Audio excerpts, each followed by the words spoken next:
The punch heard around the world is being revisited once again.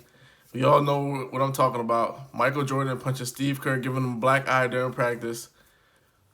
Mike got upset because he wasn't getting some calls. He felt like everybody was doubting his skills and saying it was Scottie Pippen's team. Everybody was saying it was Scottie Pippen's team. But I was trying to work my way back up to where in '93 it was Michael Jordan's team. And this one day, I don't know, I was just in a very feisty mood. And Phil put Steve Kerr opposite of me. But he was giving Steve all the calls. And I'm getting like really ticked off. Next thing you know, I foul him real hard. He fouls me real hard. Knew it. I hauled off and just whacked it right in the eye. All the anger, all the comments of people saying that my skills had eroded and I wasn't the same Michael Jordan. Him and Steve Kerr get into in practice, tees off on him, gives him a black eye.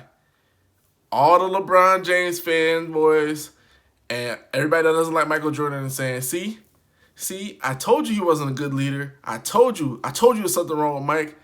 He's not a good leader. LeBron would never get into a fight. A leader never gets into a fight. They never argue. They make a fun environment.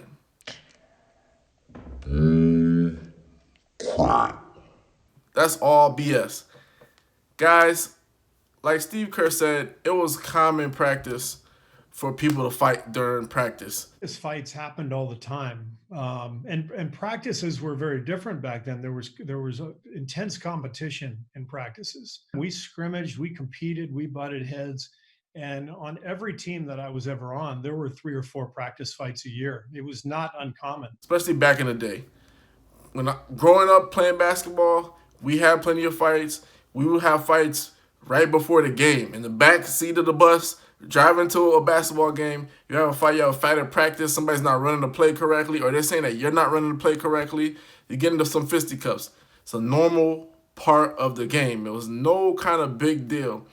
Now, the big deal for me is when people like Brian Windhorst are saying that this was a reckoning for Michael Jordan, and when people question Michael's leadership because he got into a fight in practice where nobody's supposed to know about stuff like that. See, a lot of people don't understand the genesis of Mike's love for the game of Vanguard, old guard. Charles Barkley, Scottie Pippen, Larry Bird, Magic Johnson. People forget in the words of Ray Allen, they're forgetting the genesis. The genesis of our relationship. Like, we were kids struggling to make it, to make a life better for our kids and our families. These guys had to fight for everything they had. Imagine being the best at what you do, but people that play golf are getting paid more than you. Like, look at Scottie Pippen, the deal he signed. He's getting paid less than everybody. Like, less than, I believe, 100 plus players, 126 players he was getting paid less than. He's one of the best players in the game. So these guys had to fight. And that's part of the thing people forget. And that's why a lot of new businesses, ownership transfers from the parents to the children. The children fart away all the business. The guy from a different world, his dad was like a hedge fund manager, and Dwayne Wade's friend, I forgot his name.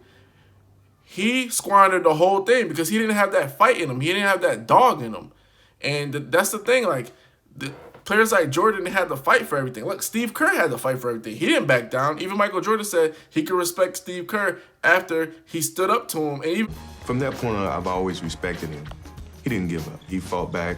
He may have gotten the worst end of it, but I respect him. He got the brunt of it. He wasn't going to back down for nothing. All you guys got to understand, I'm tired of hearing about this punch and, how Michael Jordan has these devils and evils or whatever the case is.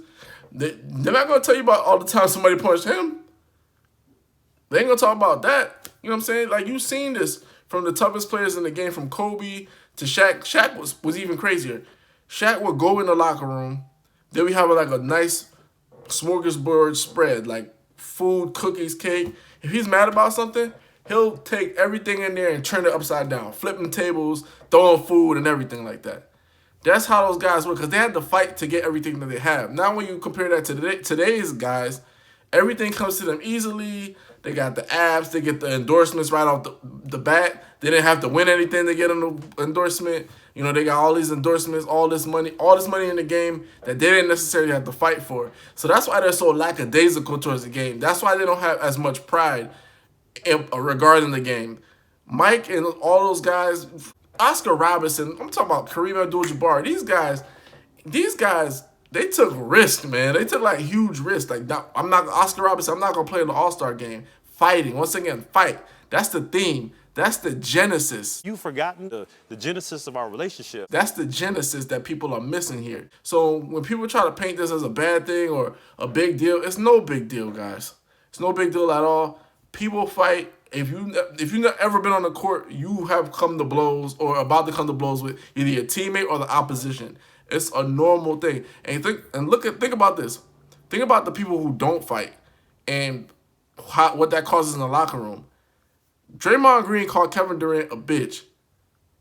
They didn't have a real fight. They never addressed it in the locker room. Even KD said we should have addressed it in the locker room. They suspended Draymond, but it was just like they had to so it won't look bad to everybody else. And then nobody talked to me about it or really we never really came to an agreement that we didn't even voice nobody as a whole, because it happened in front of the whole team and nobody really talked about it. It was just swept under the rug. And don't just sweep it under the rug because we want to win. They never did.